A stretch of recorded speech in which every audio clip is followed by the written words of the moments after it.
즐거운 성탄절입니다. 즐거운 성탄절. 정말 기쁨이 넘치고 하나님 주시는 평강이 넘치기를 축원드립니다. 2025년 성탄을 다 함께 축하할 수 있어서 참 감사합니다. 나라적으로는 매우 어려운 때를 보내지만 오늘 그리스도의 오심을 축하하면서 하나님이 주시는 본질적인 기쁨을, 감사를 회복할 수 있기를 원합니다. 오늘 본문은 생명의 빛으로 오신 그리스도를 증언하고 있습니다. 그 증언에 대해서 세례 요한의 반응을 보여주고 있습니다. 그리고 다시 또 그리스도가 빛이신 그리스도의 증언을 다시 한번 강조하고, 그리고 사람들의 반응에 대해서 두 가지로 설명합니다. 예수 그리스도를 받아들이는 사람과 받아들이지 않는 사람으로 구별해서 설명하고 있습니다. 오늘 이 말씀, 예수님이 오신 그 의미, 그 오심의 복이 우리 모두에게 있기를 원합니다. 생명의 빛으로 빛이신 그리스도를 증언함에 있어서 예수 그리스도가 말씀으로 오셨다라고 얘기하고 있습니다. 태초에 말씀에 계신데 그분이 그리스도라고 얘기하고 있습니다. 태초부터 계신 분, 태초부터 말씀으로 계신 분이 예수 그리스도십니다. 그리스도는 태초에 누구와 함께 계셨습니까? 하나님과 함께 하신 분입니다. 그게 2절의 말씀이죠. 그가 태초에 하나님과 함께 계셨고, 그리고 하나님과 함께 계신 그리스도는 창조 사역의 주체로서 창조 사역을 해주셨습니다. 그리스도는 만물을 창조하셨을 뿐만 아니라 자신의 생명을 나누어 주심으로 존재하게 하셨습니다. 당신이 존재하셨고 우리로 존재하게 하신 거죠. 여러분, 사람의 말도 매우 영향력이 있습니다. 말이라고 하는 것이 왜 중요한가 하면 자신의 인격과 존재를 나타내기 때문이죠. 그래서 말에는 책임을 수반합니다. 사람들은 그래서 말과 행동이 다른 사람들에 대해서 믿을만하지 못하다라고 얘기하죠. 말은 책임감이 따르고 영향력이 있기 때문에 그 말을 들은 사람이 뭐예요? 그 속에서 변화를 일으킵니다. 말은 위력이 있습니다. 사람의 말도 위력이 있는데 하나님의 말씀은 얼마나 큰 위력이 있는지요. 하나님의 말씀을 통해서 뭐예요? 회복이 일어납니다. 창조가 일어납니다. 관계를 새롭게 하는 인격적인 능력이 드러난 것이 말씀입니다. 요한복음은 그리스도가 말씀으로 오셨고 태초부터 존재하셨음을 증언하고 있습니다. 이것이 우리의 믿음입니다.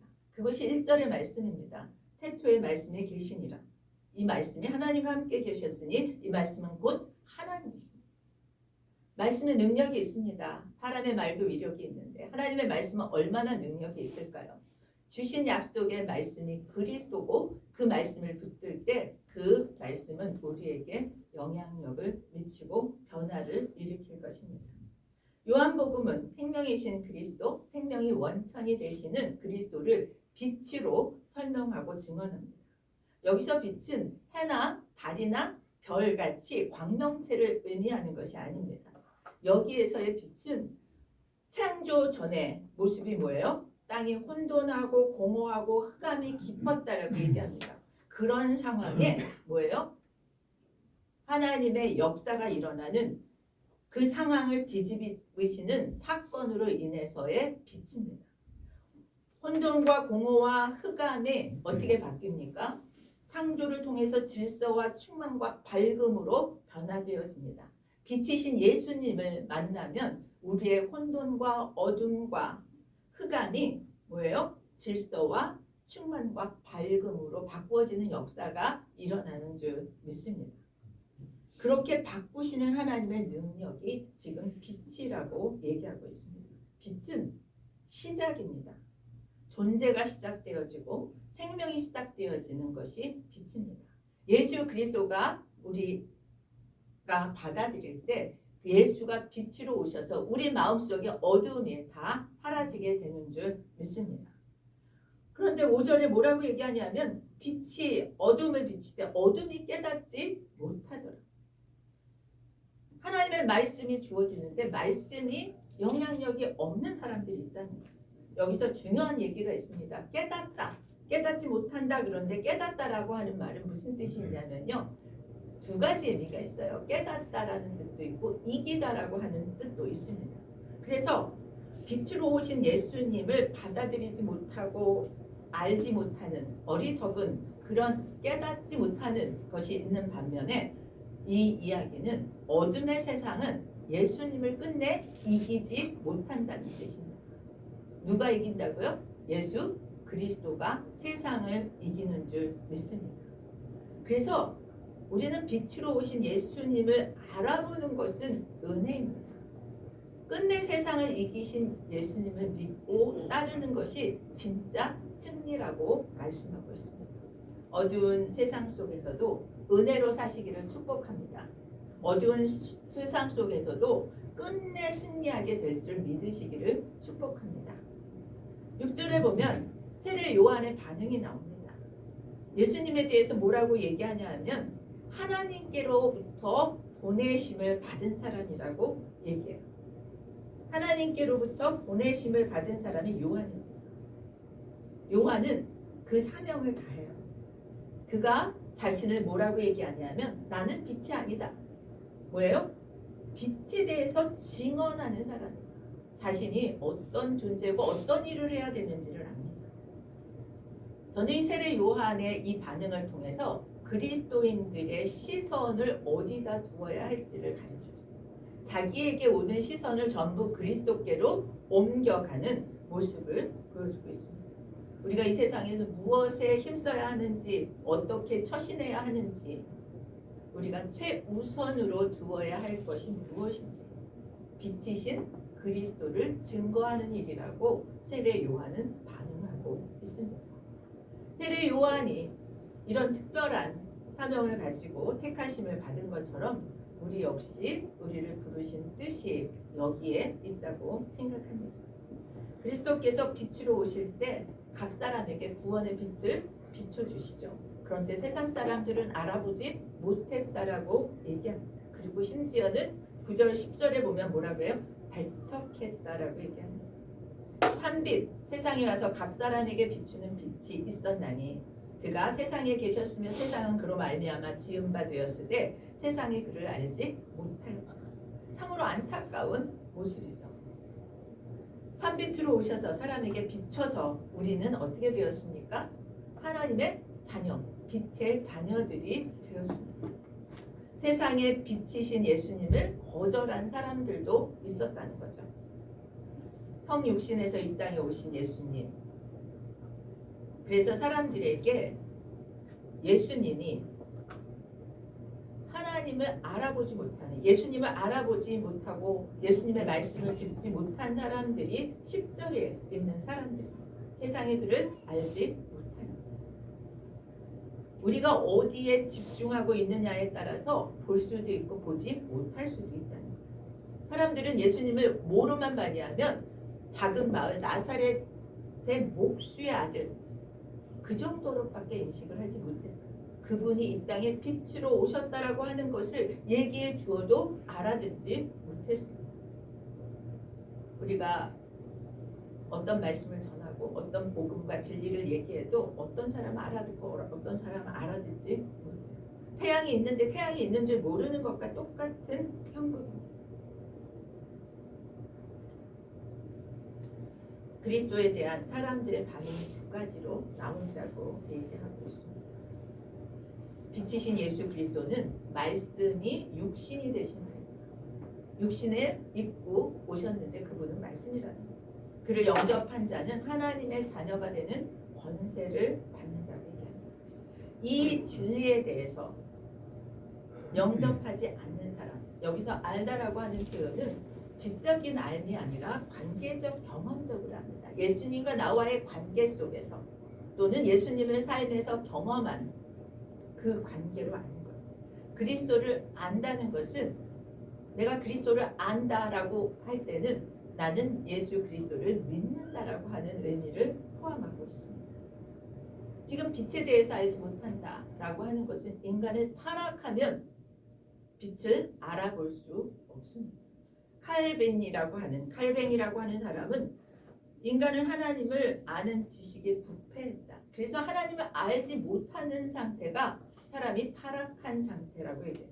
하나님을 거절하는 상태는 자기가 타락했기 때문이다라고 얘기합니다. 빛이신 그리스도를 영접하고 반대로 그분이 주시는 권세와 축복을 누리는 사람이 있습니다. 우리 12절 말씀을 보면 우리 같이 한번 보겠습니다. 영접하는 자, 곧 그 이름을 믿는 자들에게는 하나님의 자녀가 되는 권세를 주셨습니다. 여러분, 하나님의 자녀가 되는 것은 권세라고 얘기합니다. 예수님을 영접하는 자들, 예수님을 내 이름을 믿는 자들은 축복을 받은 자들이에요. 아까 기도할 때 이미 축복을 받았다라고 고백했습니다. 그리스도께서 주시는 권세는 어떤 권세요? 하나님의 자녀가 되는 권세. 세상의 권세도 대단하지만 그 권세랑 비교할 수 없는 하늘의 권세, 하나님의 권세를 받았습니다. 하나님의 자녀로 선택받았습니다. 하나님의 자녀들은 기원이 어디예요? 하나님으로부터 온 사람입니다. 하나님의 자녀가 되는 것은 사람의 방식이나 사람의 방법으로 되어지지 않습니다. 하나님의 자녀가 되는 방법은 영접하는 것이에요. 예수 그리스도를 영접하는 것.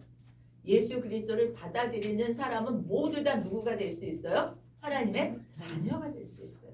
유대인, 이방인 관계없습니다. 한국인, 미국인 관계없습니다. 남녀 상관없습니다. 늙고 젊고 어리고 상관없습니다. 부자, 가난하고 상관없습니다. 건강하고 아프고 관계없습니다. 많이 배웠고 못 배웠고 중요하지 않습니다.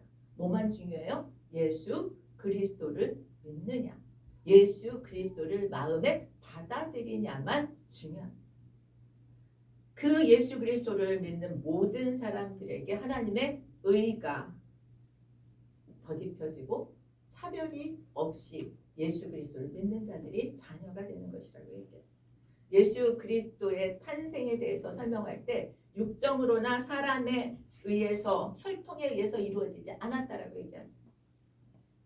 유대인들은 어떻게 생각하냐면 모계 사회였어요. 그래서 어머니의 피와 아버지의 씨를 통해서 그 탄생한 생명이 탄생되어진다라고 보았습니다. 근데 예수님은 어떻게 탄생하셨어요? 사람의 방법이 아닌 성육신의 방법으로 동정녀로 탄생하셨습니다.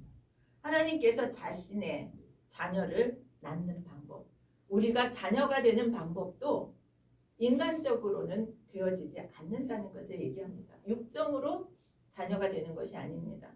사람의 힘으로 하나님의 자녀가 되는 것이 아닙니다. 율법을 지켜서 의를 이뤄서 하나님의 자녀가 될 수 있는 것이 아닙니다. 믿음을 통해서 의롭게 되어지고 하나님의 자녀가 되는 줄 믿습니다. 예수 그리스도가 십자가를 지시고 돌아가시기 위해서 오늘 태어났고 그 사실을 믿으면 우리는 하나님의 자녀입니다. 하나님의 자녀가 되는 새로운 길을 요한복음 뭐라고 얘기하냐면 말씀이 육신이 되어 우리 가운데 사셨다라고 얘기해요. 예수님이 말씀이신데 그분이 육신이 되어 이 땅에 오신 분이에요. 빛이고 생명이신 그리스도는 말씀으로 귀결되어집니다. 우리가 말씀에 순종하는 것은 그리스도께 순종하는 것입니다. 오늘 뭐라고 얘기하냐면 그리스도를 통해서 우리는 하나님의 영광을 보게 되었다라고 얘기합니다. 하나님의 영광을 보는 사람들입니다. 하나님의 사람들은 어둠 속에서 예수님의 빛을 받아들이라고 그렇게 증언하고 있습니다. 14절 말씀을 보면 말씀이 육신이 되어 우리 가운데 거하심에 우리가 그의 영광을 보니 아버지의 독생자의 영광이요 은혜와 진리가 충만하다. 하나님의 영광은 충만한 은혜와 진리의 결정체입니다. 근데 그 은혜와 진리가 말씀 속에 있다는 거죠. 그 말씀 속에 담겨서 우리에게 은혜와 진리로 오셨습니다. 충만한 은혜와 진리이신 예수가 육신이 되어 이 땅에 오심으로 우리는 그분을 영접함으로 그와 함께 뭐가 같이 들어왔냐 하면 그분의 영광의 빛이 들어왔습니다. 우리 안에 거하시는 하나님의 영광을 본 우리라는 것이죠. 여러분, 우리 안에 하나님의 영광이 거하심을 믿으시길 축복합니다. 하나님의 영광이 거하는 사람, 구원받은 우리는, 구원받은 교회는 뭐예요? 하나님의 영광이 임하고 있습니다. 교회가 영광스러운 이유, 우리가 영광스러울 수 있는 이유는 건물이 근사하고 꽃이 아름다워서가 아닙니다. 예수 그리스도를 통해서 우리가 하나님의 영광에 참여하기 때문에 우리가 영광스러울 수 있다는 거예요. 구약은 하나님의 영광이 어디에만 머물렀냐면요, 성막 안에만 머물렀습니다. 하나님이 거기만 임재하셨어요. 하나님의 영광이 이제는 육신 가운데 머무셨는데 그분이 그리스도고 그리스도를 받아들인 사람들은 하나님의 영광이 머무는 사람인 줄 믿습니다. 얼마나 위대한 일이 우리에게 일어났는지 모릅니다. 요한복음 1장에서의 절정은 성육신입니다. 예수님이 육신을 입고 이 땅에 오신 겁니다. 육신을 입으신 그분이 말씀 자체라고 하는 것을 믿음으로 받기를 축복합니다. 그래서 그분의 가르침과 기적과 죽음과 부활은 하나님의 영광이 계시된 것입니다. 그것을 다시 비추는 것입니다. 그래서 그리스도의 삶과 가르침에 우리가 순복하고 그리스도를 영접할 때 그리스도 안에 담긴 하나님의 영광이 인간인 우리 안에 계시되고 충만하게 드러나는 줄 믿습니다. 하나님의 영광이 충만함을 누리시길 축복합니다. 내 안에 그리스도의 영광이 임한 것을 기뻐하시기를 축복합니다.